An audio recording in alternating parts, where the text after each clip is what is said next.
ఆయన కంప్లీట్గా ఆయననే ఇన్ఛార్జ్ అన్నట్టు. ఈయన చైర్మన్ ఉంటే ఆయన వైస్ చైర్మన్ అన్న లెవెల్లో వాళ్ళు చెప్తే తప్పితే పని అవ్వడం లేదు. రియల్ ఎస్టేట్ వాళ్ళందరూ కూడా వచ్చి మొత్తుకుంటున్నారు. హైడ్రాతోని రియల్ ఎస్టేట్ సగం కుదేలు చేసిండ్రు. రెండవది అవినీతితో కుదేలు చేస్తున్నారు. Per square feet 150 rupees up front ఇస్తే తప్ప పర్మిషన్ ఇవ్వమని చెప్పి ప్రభుత్వం రియల్ ఎస్టేట్ వాళ్ళను వేధించడం మానుకోవాలి. రియల్ ఎస్టేట్ వాళ్లకు మీరు కంప్లీట్గా ఎక్స్టార్షన్ చేస్తూ ఉన్నారు.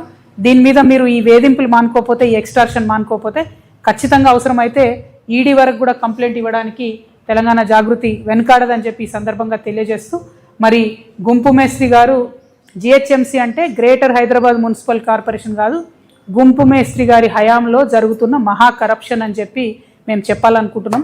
ఈ కరప్షన్ని తప్పకుండా మీరు చెక్ చేయాలి, దీని మీద ఆలోచన చేయాలి. మన హైదరాబాద్ సిటీ డెవలప్మెంట్ని పక్కకు పెట్టి ఈ అవినీతిని మీరు ఇంకా పెంచుకోవడానికి ఫ్యూచర్ సిటీని ముందుకు తీసుకొచ్చి పెడతా ఉన్నారు. అది కరెక్ట్ కాదు. హైదరాబాద్ సిటీలో మీరు ఫెసిలిటీస్ ఇవ్వండి, ఈ సిటీ ఎదిగేలాగా చూడండి, ఇక్కడ కంపెనీస్ వచ్చేలా చూడండి. ముందు దీన్ని ప్రొటెక్ట్ చేయండి, తర్వాత ఫ్యూచర్ సిటీ గురించి ఆలోచించండి. మీ రియల్ ఎస్టేట్ కోసం అటుపోయి హైదరాబాద్ సిటీ ఫ్యూచర్ని నాశనం చేయొద్దని ముఖ్యమంత్రి గారిని కోరుతూ మళ్ళొకసారి డిమాండ్, ఖచ్చితంగా నామినేషన్ ప్రక్రియను క్యాన్సిల్ చేయాలి.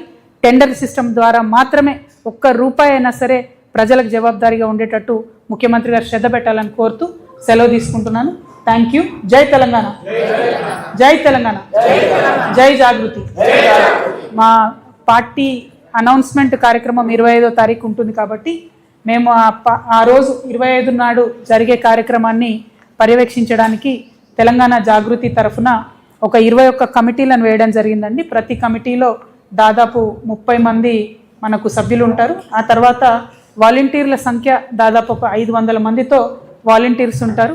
ట్రాఫిక్కి కానీ పోలీస్ వాళ్ళకి కానీ వచ్చేటటువంటి అన్ని జిల్లాల నుంచి తరలి వచ్చేటటువంటి వెహికల్స్కి ఇబ్బంది కాకుండా ఈ కమిటీస్ విత్ ఫోన్ నంబర్స్ మేము మా సోషల్ మీడియాలో పెట్టడం జరుగుతుంది. సో ప్రెస్ మిత్రులందరి పక్షాన ప్రజలకు కూడా తెలియజేస్తూ ఉన్నాను. పొద్దున మనకు 10కే ముహూర్తం ఉంది కాబట్టి తొందరగా తరలి రావాలి. వచ్చేటటువంటి వారందరూ కూడా పార్కింగ్ ఏర్పాట్లన్నీ కూడా చేస్తూ ఉన్నారు. బట్ ఏమాత్రం అనుమానాలు ఉన్నా